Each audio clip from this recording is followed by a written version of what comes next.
Hello,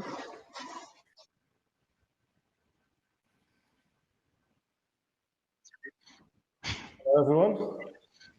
Good morning, and welcome to day 2 of the IoT and Smart Pharma Virtual Summit. So, yesterday, fantastic day. We had a really good mix of presentations and roundtable discussions covering many topics. Just a quick recap on yesterday. The first session, it focused on the future of pharma, IoT and emerging technologies. Facilitated by Vishal from Mariana, they focused on evolving the digital landscape, emerging challenges, the regulatory landscape, and the value of data. We then heard from Arton Krupanev from Augury. Their presentation focused on machine health and how it enables manufacturers to harness the power of AI and machine learning. Powering the pharma breakaway enterprise with Connected Experience came next, with Abraham and Seema sharing their insights into how digitally unified experience across manufacturing and lab process silos can be leveraged to accelerate value from AI and ML. I moderated a session personally on clinical trials with Bodo, Marissa, Robert and Tim. We covered a series of topics ranging from patient centricity, recruitment and retention, as well as data insights, AI and wearables. And then finally, to conclude the day, Stuart Mitchell from Zariat talked about how IoT and security add value and maintain integrity across the ecosystem, as well as what the IoT industry must do to ensure pharma rises to the next challenge. So moving on to today, we have a series of presentations and roundtable discussions focusing on IoT for manufacturing, IoT for supply chain optimization, quality assurance and cloud solutions, as well as the role of AI to drive new value in pharma processes.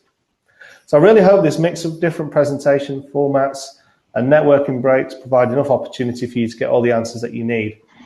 Special thanks to all of the speakers, panelists, and sponsors for giving up the time, for the ongoing support and shareable valuable insights. Again, I said this yesterday, the event would not be possible without the contribution from them. I'd like to thank all of the sponsors who are here to support the industry with key technology, solutions and services. And a special thanks to Inaplexus, Armis, Izon, Augury, Dassault Systems, LTI, Mariana and Zariat. So I would definitely encourage you to connect with these organizations across the platform. There are many ways that you can do this. Each sponsor has a virtual booth, so I'd encourage you to meet with them. You can send them direct messages, you can arrange to meet with them, and of course, please do make sure that you tune into the sessions throughout the day. So the final comment is more of a practical one, and it should help you navigate the platform better. So if you could make sure that your profiles are all up to date with the picture, the full name, the company, it will make things a lot easier for you to connect with one another. There's a QA facility on the right-hand side where you can ask specific questions to the presenters and panelists, including in this discussion. And finally, you can access the agenda and the sessions by clicking on stage on the left-hand side, and then the respective sessions you wish to join. So the sessions have been built in the running order of the day, which specifies titles and times.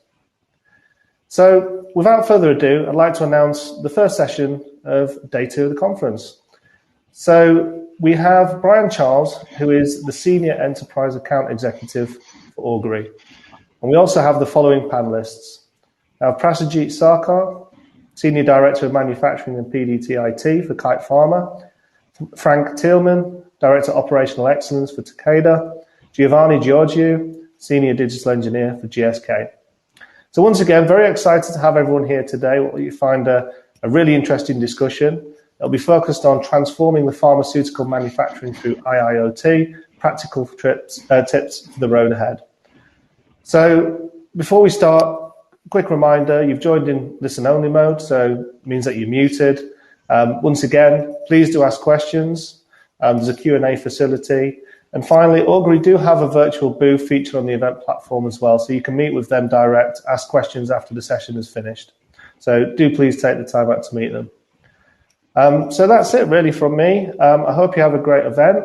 And now I'll turn you over to Brian Charles, who is our moderator for the session. Thank you very much. Thank you, Mark.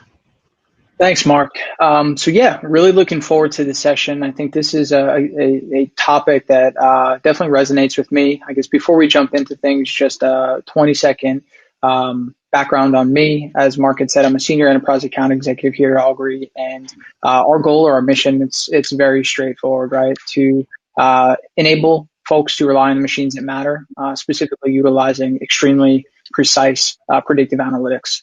Before we jump into the questions, it could be helpful, Jeet, Frank, and Giovanni, if you guys could also maybe just give 30-second background beyond just the role by title, as folks may see it on LinkedIn. Jeet, you want to start us off maybe? Yeah, Brian. So yeah, my name it says Prasenjeet, but I go by Jeet. Jeet Sarkar. I'm Senior Director, Manufacturing and PDIT at Kite. I have 15 years of experience of deploying technologies that both that are global, like quality supply chain, and also on facility automation, like serialization and electronic batch record, OSI-Pi, and integration of all these systems. And in the last year at Kite, I'm also involved with analytics from all the data that we are gathering at the facilities. So really glad to be here and look forward to an engaging conversation. Hopefully you all benefit from this. Thanks. Thanks, Jeet. Giovanni, why don't you jump in? Yep. Hi, everyone. My name is Giovanni Giorgio. I'm a senior digital engineer at GSK. I've been in GSK for almost 15 years now, and my role is in the global capital projects and global engineering and EHS, and my role is in the signing and for the facility of the future. So we are in the front end part of the design, and of course we design the facility for now, but we also are in charge of understand what's going to look like for the facility of the future. And because we are in the design part, we also trying to leverage the data from the building information model, and how we can basically also link the environment, so the building environment data, with the process data and all the other type of IoT data coming from the field. Thanks, Giovanni. And Frank? Thank you. Yeah, Frank Hillman. I work at Takeda, based in Switzerland. Zurich normally. At the moment, I'm here at the home office like most of us. And my role is actually operational excellence. So I'm part of the global operational excellence team, and I'm also leading the operational excellence activities for the region in Europe. This has, of course, a very strong digital component. So typically, we are looking into using digitalization to improve operational efficiency. So there's the three areas we typically look at is what can we do in terms of advanced automation, what can we do with respect to advanced data science, if you want, and also more in a narrow sense in terms of digital solutions in manufacturing. Thanks, Frank. You said something interesting there, and I guess just to kick things off, like you, I'm also working from home. So I'd like to start things off maybe with a broad question that may be on the top of a lot of folks' minds. When we think about COVID-19 and the pandemic, how much of a really unprecedented impact it's had globally, professionally, and both personally, right? We've been here for now almost a year. I'm curious, when you guys think about your roles, the initiatives that you've had in place, what do you see as the biggest lessons that you've learned so far? And really, what have those impacts been on pharma manufacturing specifically as to what we've seen over the past year or so? Jeet, do you want to maybe kick us off on that? I think what is the biggest lesson is there are sometimes unknown risks that you cannot plan for. In the biotech and healthcare, it's really important for us to have a risk register and risk management in place. Nobody had COVID as a risk, even prior to February, right? But then there are a few other things we can take as lessons learned about our resilience, right? So it was a surprise to us, but I think the whole world, as it seems like everybody quickly realized we got to go virtual and use every tool at our disposal to function at a virtual level. So that shows the resiliency. And for us as an organization, I think our patients are always at the center. So we had to make sure that we take care of them as well as we do. And the ecosystem kind of work together to make it all happen. So big lessons learned is there will be unknown risks, but if we can keep patients at the center, then we actually can come out with our priorities will be straight and we can address things. And secondly, never underestimate the resiliency of a team. When you encounter some big challenges, count on everybody to pitch in and do their best, and think outcome is always really good.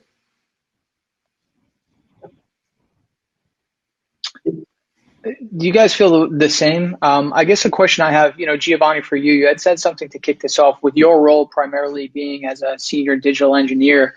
You spoke a lot about the factory of the future. And it seems like at times that these are strategies that are in place, both for the near term, the midterm, but also long term. I mean, when you think about how this pandemic has maybe changed things or how it's changed the way you've thought about the space, what was that impact there? I mean, how did it change the way you would approach or maybe reapproach certain initiatives that you may have been looking at, pre-COVID and how you needed to alter that path?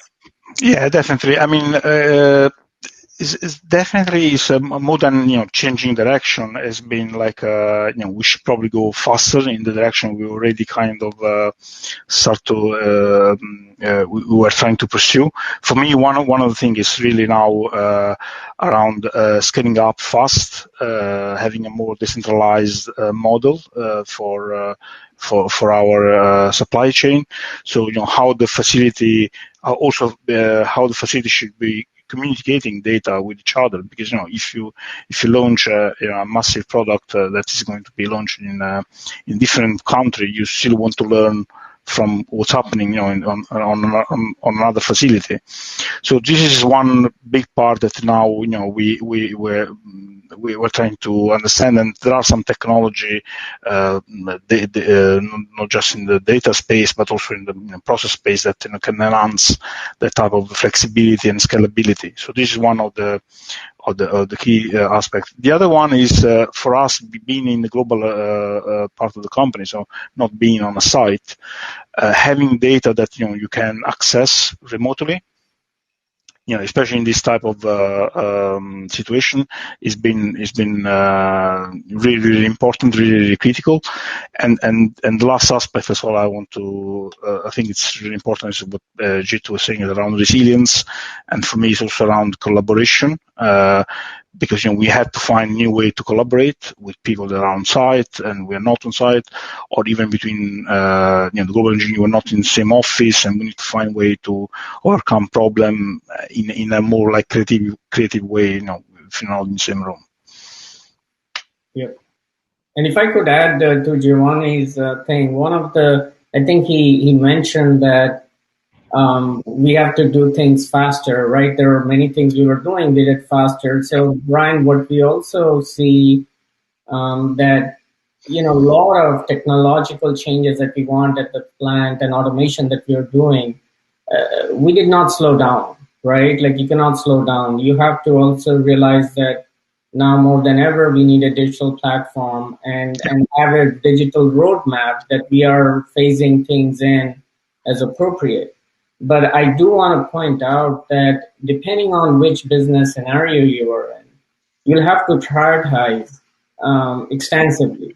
So our ability to do the benefit analysis and return on investments and ensuring that these investments are giving what sort of return, that becomes even more important in this climate.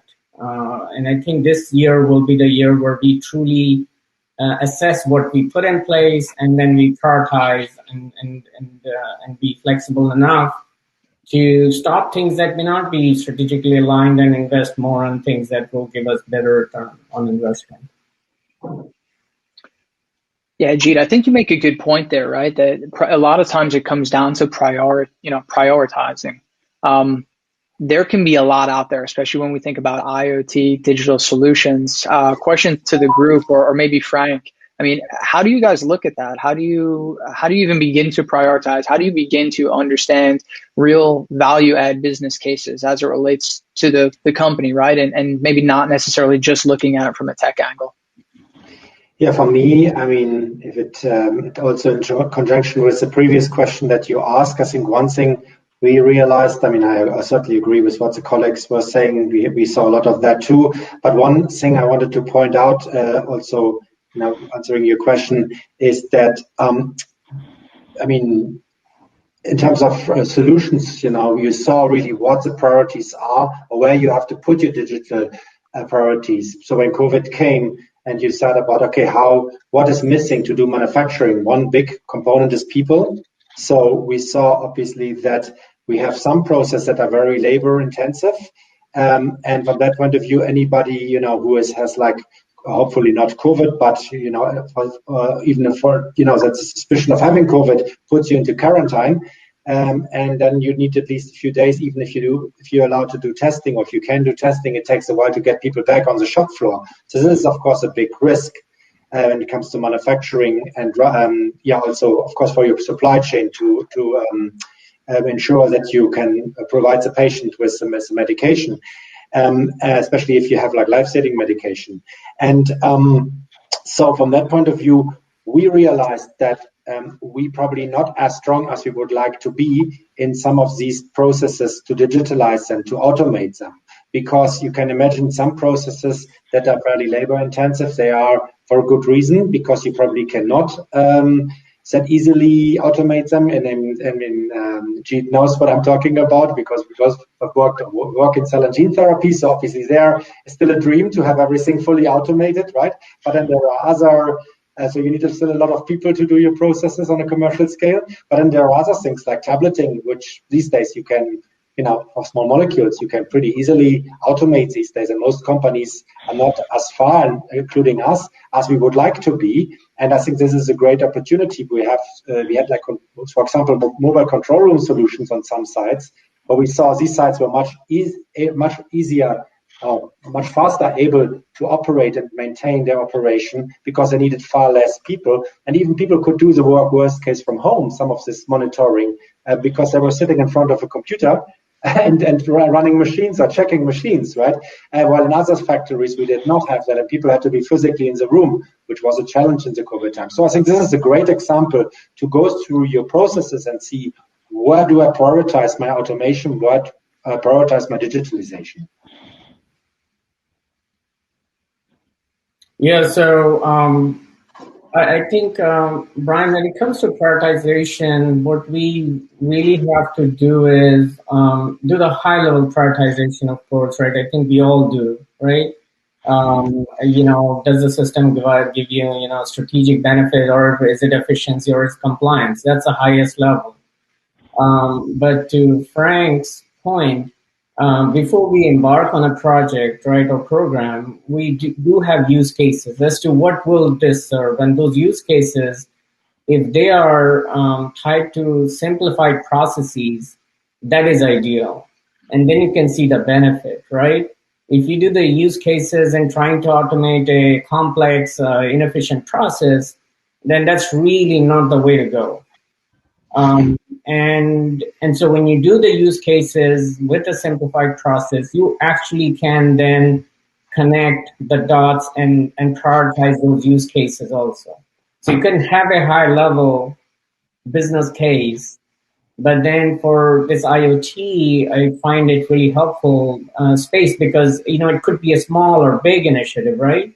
So for having use cases and then prioritizing those use cases gives you an edge to address the right problems, rather than shooting in the dark or being too vague about the business case. Yeah, I completely agree with Jit, because that's kind of a very similar approach we're trying to take around thinking small. What are the big business benefit? But start small, creating a more like an agile way of delivering small chunks of project at a time. And this gives you two benefits. First of all, you can test. You can test on the user as well, so you could do a bit more like user-centric approach, because it's important that we have an ROI, return on investment defined, but there's always the unknown of is the user, the operator or whoever, going to really make that part of its own processes, and is it going to uptake the technology or not? So that's one. And the second benefit is also the fact that if something change externally, you can still pivoting your strategy. You're not investing a lot of money, a lot of project, and by the time you do the 2-3 year project, perhaps either the technology is different or your business strategy is different, and you may not need that type of thing anymore, or is less important. Let's say it's less priority.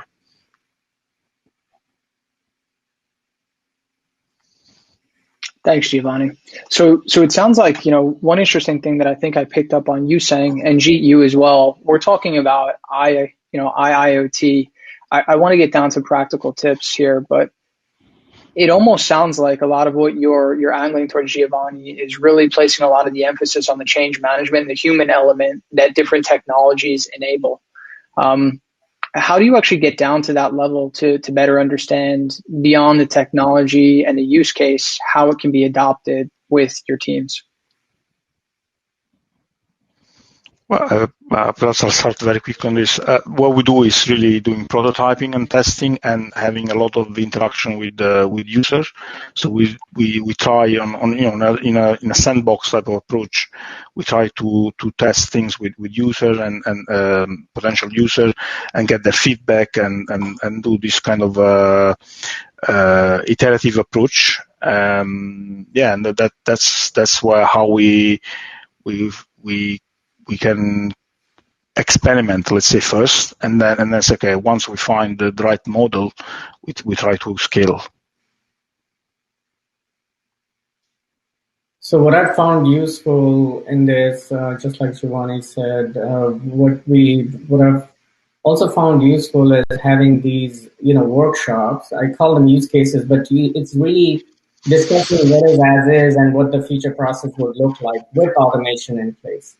That I think is critical to define, and that better be simple, right? Otherwise, you shouldn't be doing it. So that's number one. And to your point about change management, I think change management is all about engagement. Engagement from the very beginning, identifying change, agents who actually are SMEs is the best way to go. You involve them up front in the discussion so they can socialize the idea. Because the last thing you want to do is surprise users who are already busy doing their job. Don't surprise anybody. The change management 101 is don't surprise anybody, but the better part would be identify the strong SMEs, identify strong change agents up front, and let them socialize what the benefits are, what the new stuff would look like. And then I think one overlooked, underrated item, we talk about it, but we don't, training. I think you will see training as the last item before go live. And that's really not the right approach to go. You should have training up front from every stage. And it could be, obviously you cannot train something that is not built, but that's where I think we need to be creative to see. If you already know what the new process looks like, then you start training people on the new process, right? You don't need the tool yet.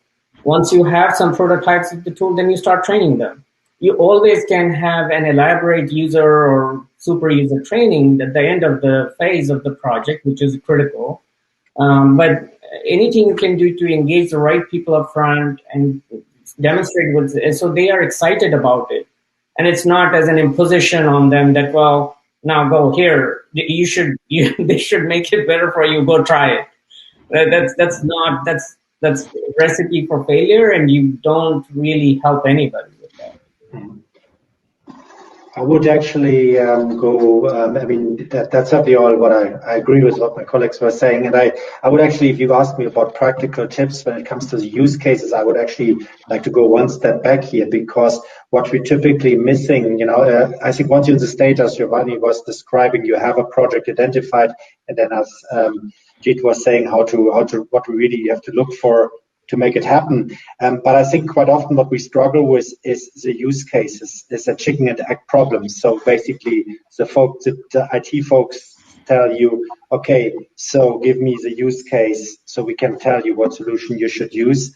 And the SMEs, the experts, and the manufacturing experts tell you, okay, we have these problems, but we don't know what the IT solutions are. So in a way, you need somebody to facilitate. And if it comes to practical tips, I guess for me, one of the biggest learning is you cannot expect the SMEs to know everything about digital, and you cannot expect IT to know how your production works. So you need somebody to facilitate in between, somebody who understands both.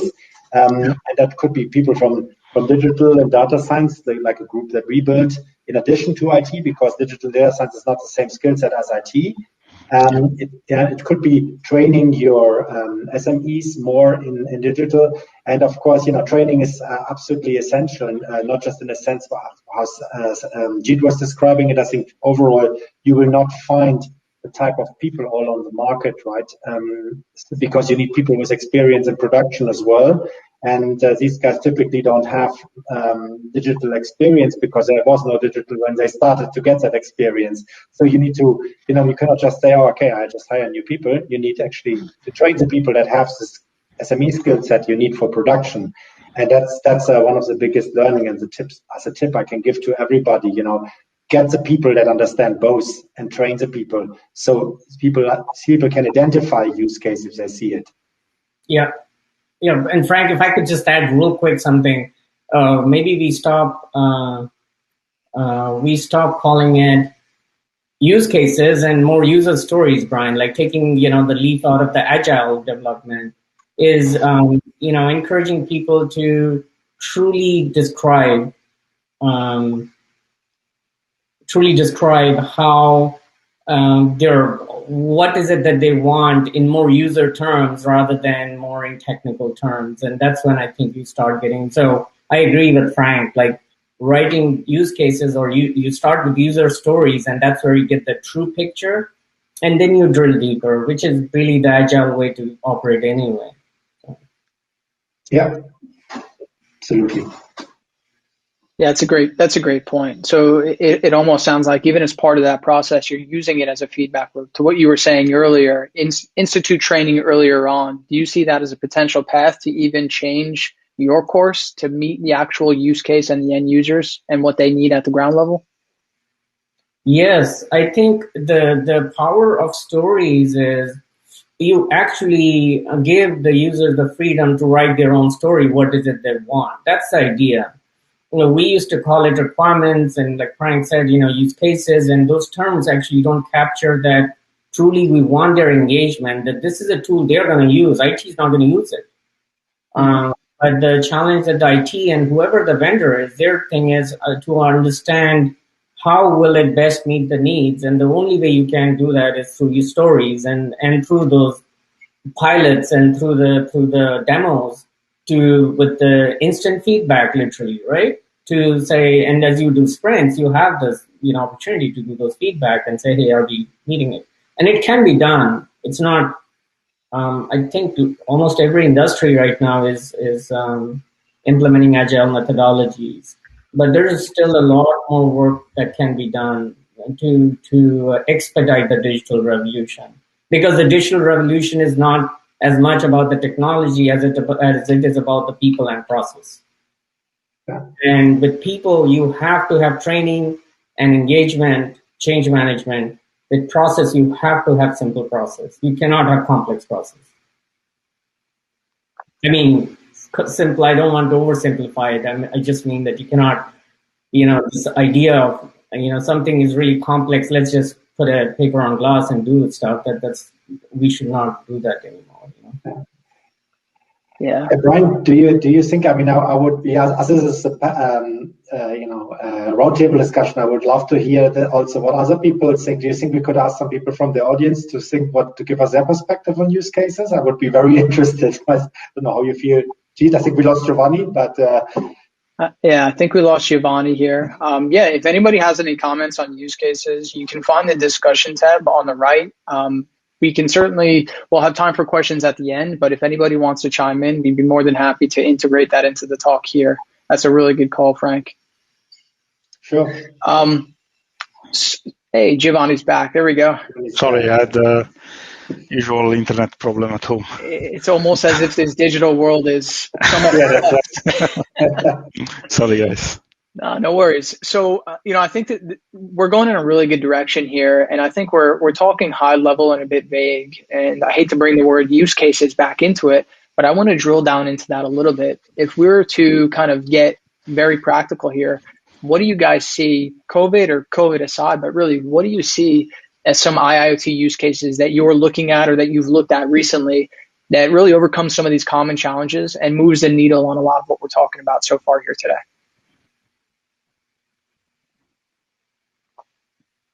I can go first. I think, and we can have a discussion. I didn't want to take that on, but one area I feel is that integration of technologies is important. To me, COVID, no COVID, we don't talk about integration as much as we should. And the idea behind IoT is it is integrated, but we all know we are not there yet. And we got to put integration on the table, and we got to also talk about having the whole some clarity around the technology stack that we put in place, right?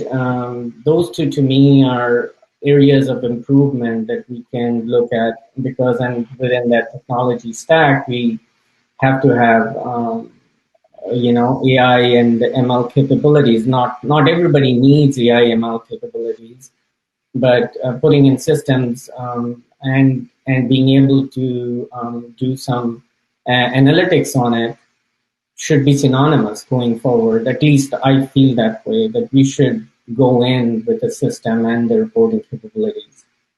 That's becoming more and more critical, because you actually get more benefit out of the analytics piece than you may get out of the efficiencies that you just gained by automating something. Yeah, I totally agree, Jeet, and yeah, we are exploring the same area where, okay, we create our data lake, and we have now data that is available to access, but then how you pull data from different systems together and start to contextualize the data to make decision.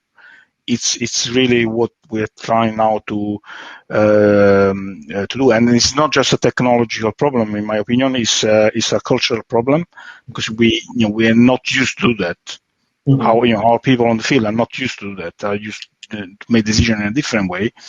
So really, we want to work with them to help them, to empower them to make decisions, but using analytics. And we're looking at few cases. One I can say is, for instance, is because I'm coming again from the building management aspect as well, is to contextualize data in space. For instance, how you have a facility is not just data on a spreadsheet or on a Power BI type of analytics tool, but how you contextualize data in space, and you can immediately make decision or coordinate activity on the field, on the go, basically just using your mobile or your lenses, or whatever type of technology the user would prefer. Yeah, I mean, I think the key learning for me is that basically when we wanted to start, we to plan and say, okay, we want to do that, and that in terms of when we stick with data here, what we want to do with data is that quite often we are surprised how big the requirements or the gap are to the system requirements, in terms of what we want to do. So it starts with things like MES history and, as Giovanni said, creating a data lake. These are all things that require certain system requirements or system prerequisites in the IT systems. And, it's not so easy to say, okay, now we do predictive data science as you always read, because you realize if you work in a big company, where you cannot just change the IT overnight by purchasing something with If you work in a small company with one plant, maybe you can quickly do that. But if you work in a company with 36 sites, where I do work, you cannot just do that overnight. There are budgets, there are resources, and it gets to a frustrating stage. You think you can do those things very quickly, but then you realize how big the hurdle is in terms of the infrastructure. And that's so if you ask me again about a practical tip, I guess get your infrastructure under control as quickly as possible. Before you don't have done that, you can't do much. That's my learning. Thanks. So one thing I guess I want to get into, stemming off of the use case. So once it's clear and you're prioritizing what can be done, what should be done, and you're kind of whittling that down, and you put a project in place and you put your training up front, you identify your change agents, and you're doing everything right. From there, what is your path to actually scaling? I know, Giovanni, you had said that that's really one of your core tenets. It's scale fast, right? How do you avoid that? I almost hesitate to say the word, but the dreaded pilot purgatory that you'll find in every digital article written by the analysts out there. How do you kind of go about that? Yeah, I mean, what we're trying to do really is to have this kind of, as I said, is a more an agile approach, so an incremental approach. And we scale based on the where we see there's more uptake. So if you see there's an area where people are start to get traction and they're using it and they're liking it, so we're trying to be a bit opportunistic in a way. And we go faster where we know that there's an uptake of people, and there also some more benefit on that we experience, not just from the people side, but also from the ROI type of thing. So yeah, it's definitely not easy, but yeah, we're trying different approach and different methodology. And for me, that we also we are looking at the facility of the future. We are taking those learnings and we're trying to put them together in also considering what the future operator may be, and also in terms of skills. What kind of skills we require to run a facility in 5, 10, 15 years. Thanks, Giovanni. Anyone else? Because I mean, from, I guess you would say, the vendor side, I see that time and time again when I speak with facilities, when I speak with companies, small, large, medium, all across the board. Strategies can be clear, intentions can be clear. Getting first projects off the ground across the myriad of all these different prioritizations is somewhat clear, but it can potentially stumble, I wouldn't say off the starting blocks, but going from a small use case, a small pilot, into actually saturation throughout the organization. Frank or Jeet, have you guys run into that at all, or how do you either set up for that in advance or ensure that you're continuing to keep momentum moving forward once you already have an initiative in place? Yeah, that's an interesting one, because I mean, you would think that generally, if you have developed a good pilot and a good use case, of course, there might not be one fits it all solution, right? So there might be other. If you have, for example, manufacturing sites, there might be different technologies, different kind of products where the pilot is less applicable to. That could be one reason why this is not taking up as much. But in principle, if that is something that could be widely applied, we usually don't see this to be a big problem, to be honest. I mean, because if you have developed a proper business case, that usually convinces management to invest in other sites as well. So there could be some restrictions. I mean, the only time I've seen this, if some approaches have been taken very locally. So if the global folks have not been taken on board and things have been really done locally, just by the site, without really interacting with the global functions on this, because that could sometimes happen that they develop a local solution, and then it turns out that then they discuss it later with IT, and then global IT comes and said that doesn't meet our requirements, so we can't scale that, or other groups come and say, well, that doesn't fit with our strategy or doesn't fit with our expectations. So basically, that would be probably the only major hurdle I would see if something has been developed like locally without interacting early enough with the appropriate global functions. If you have that collaboration from the start, you usually would have the scalability kind of included in your business case. Yeah, and 100% agree with Frank what you said. And I think Branal, you mentioned two words, strategy and intent, and you didn't mention commitment. So I feel that leadership commitment is very critical, right?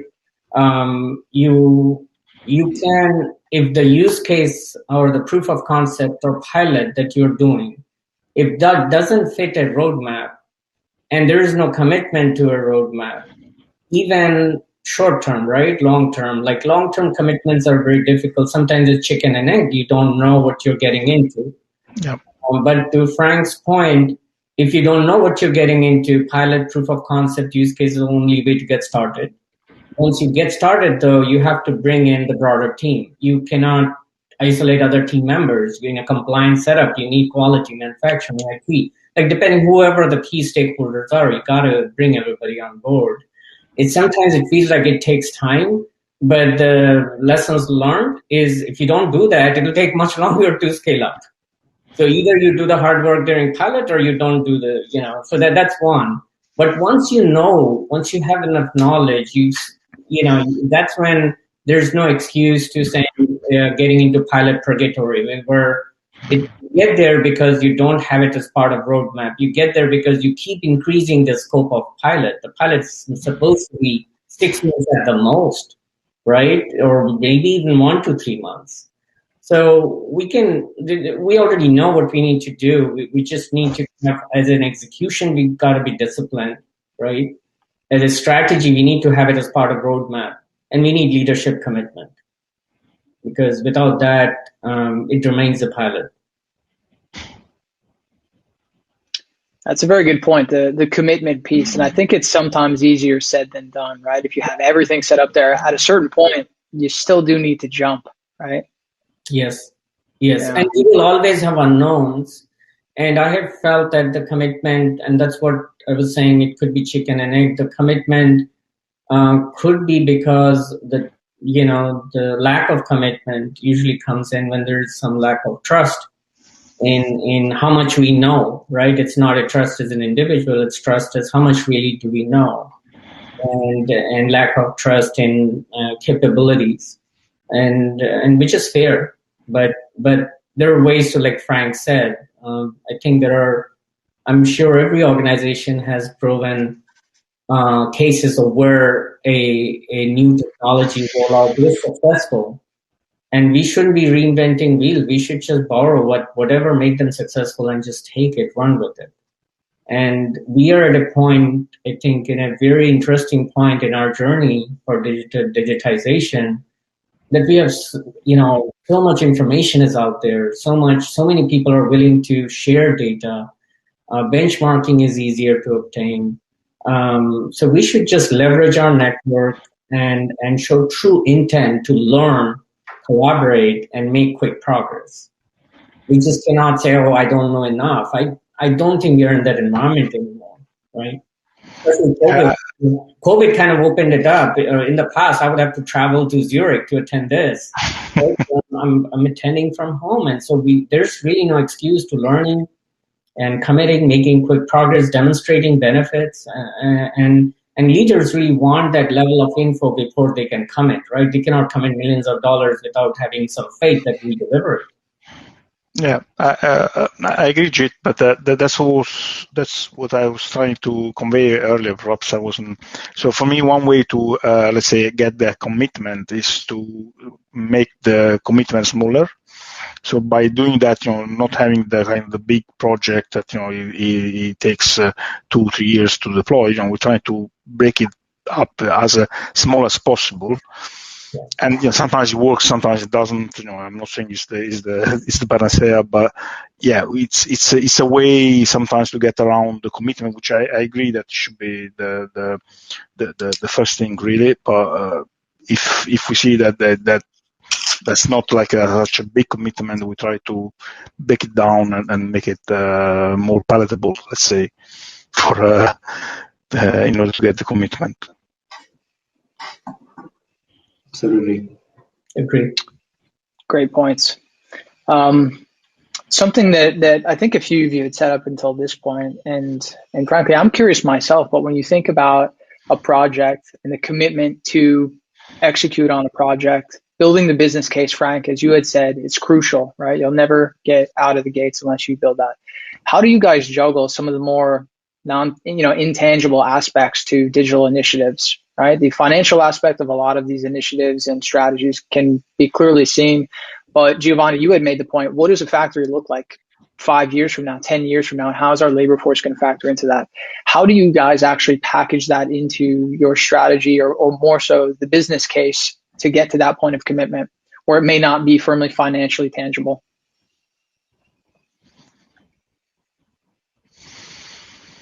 Yeah, that's a good question. From my perspective, I would say, we are just start now considering this type of, more long-term aspect in terms of how, because I'm coming from designing a facility, and from a technological aspect, let's say it's easier. From a data and people perspective, because those things evolve much more like a rapid pace, it is difficult, and because the systems and the data that we will have, and the systems that we will have in the technology that we will have in 5-10 years will have quite a big impact on the skills that you are required to have that facility. So we're just starting now to have that. We're pulling in all these streams as well in our facility of the future, and we're trying to figure out, but I don't think there's from my perspective an easy answer. It's a bit like trying to predict the future, but one thing we definitely try to do is to look at different scenario of if the technology evolves in this way at this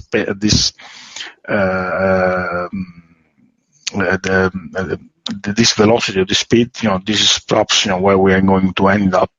But there are also other external factors, in my opinion, that are really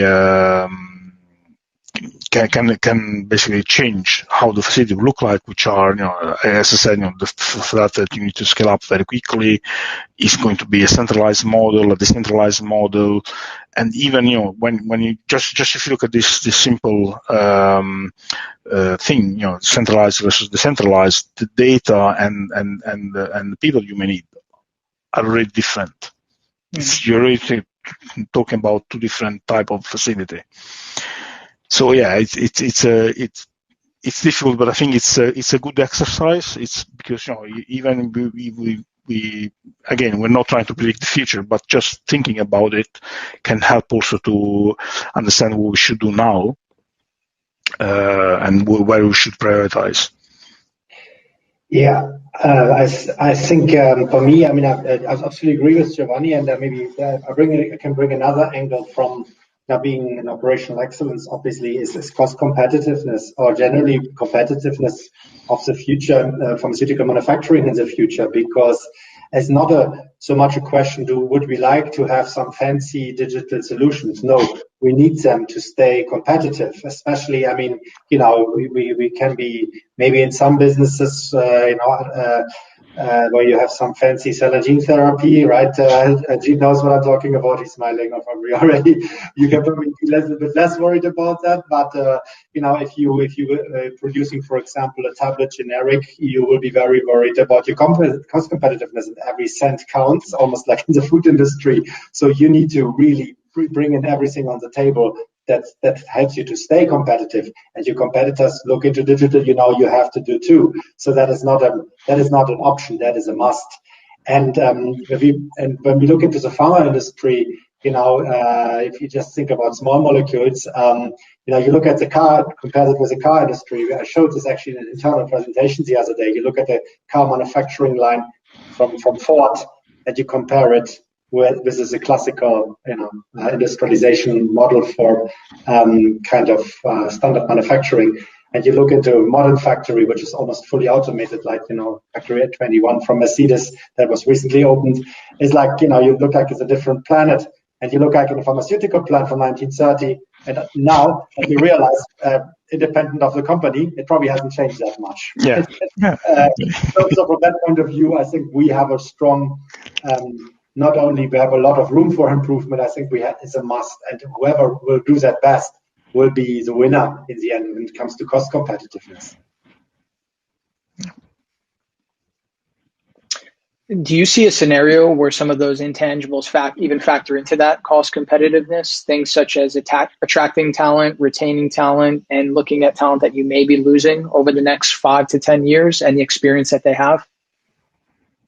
I think it's essential because the skills get more and more specialized. And of course, when it comes to digitalization, I mean, so far we were talking about, in the classical manufacturing setup, you thought you need some smart people really in the, let's say, production managers, SMEs. But then the people on the shop floor, they don't need any special skills. And I think this is changing, of course, with digitalization, automation.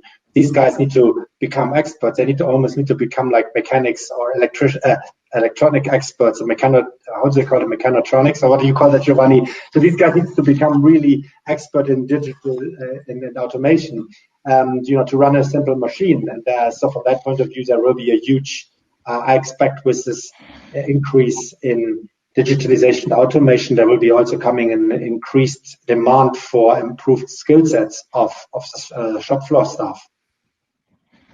And I think one of the intangibles, like I dropped off for a bit, I had to get the power cord.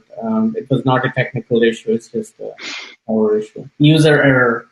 So, but one of the things that we got to keep in mind is like let the business drive the technology, right? Like instead of technology driving when you come to like 5 to 10 years horizon, that should be totally driven by business. And like Frank said, every industry is in a different stage of evolution and competitiveness, and that should drive how fast we automate, what we automate, where do we get the, and 2 areas that I think come loud and clear, or 3 areas, right? Sometimes automating will help your compliance, so you should automate. Sometimes compliance, would help the customers, and then that's a no-brainer. And the third element is obviously efficiencies, but efficiencies I don't think we should be looking at efficiencies as much as the other 2 elements, like compliance and customers side. Like, is it benefiting the customers really? Yeah, I agree. It's a great point.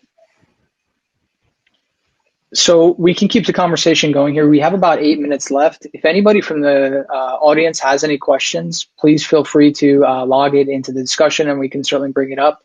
I think Mark will be back here, but we do have about 8 minutes to go. But just if anything has come up or stemmed out of the discussions that we want to attack and answer, feel free to drop it in the discussion panel.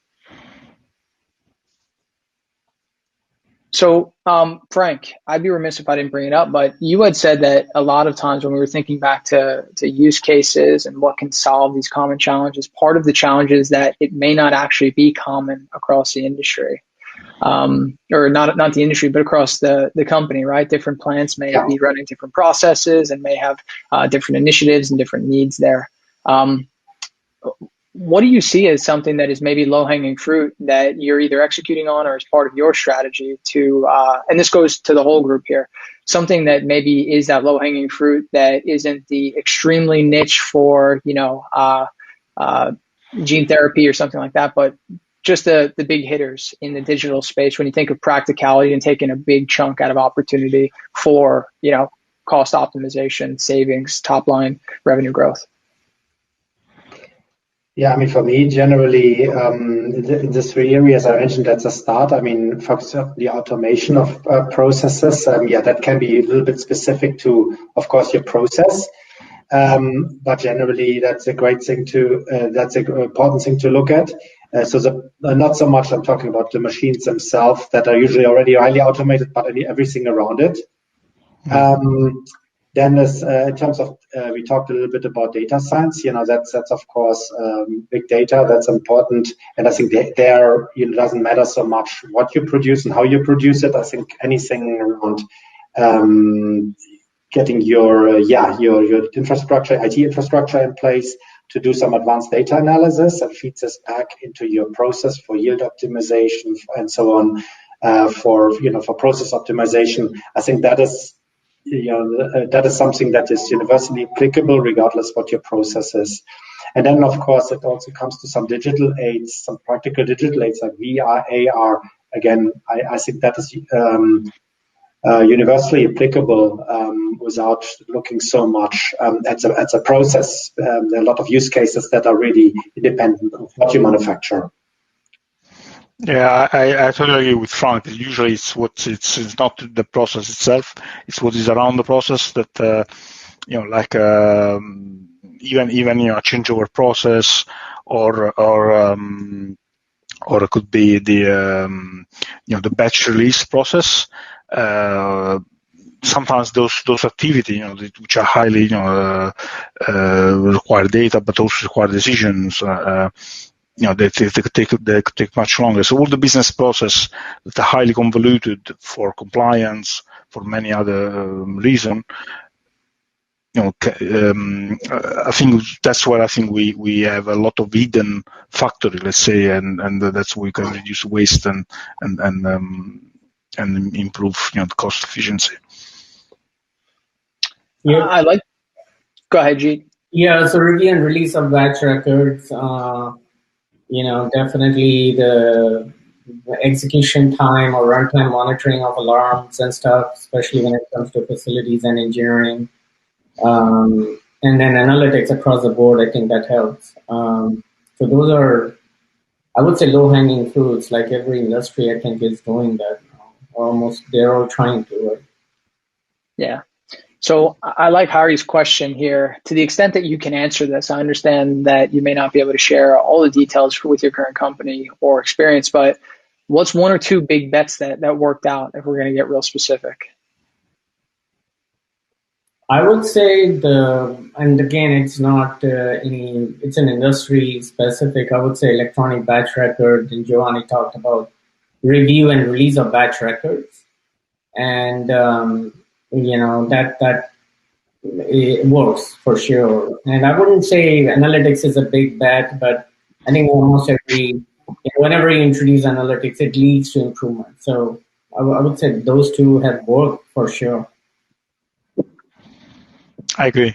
I totally agree, 100%. Yeah, absolutely. But I would say the same. I mean, we anything we can do, around electronic batch records, review by exception, so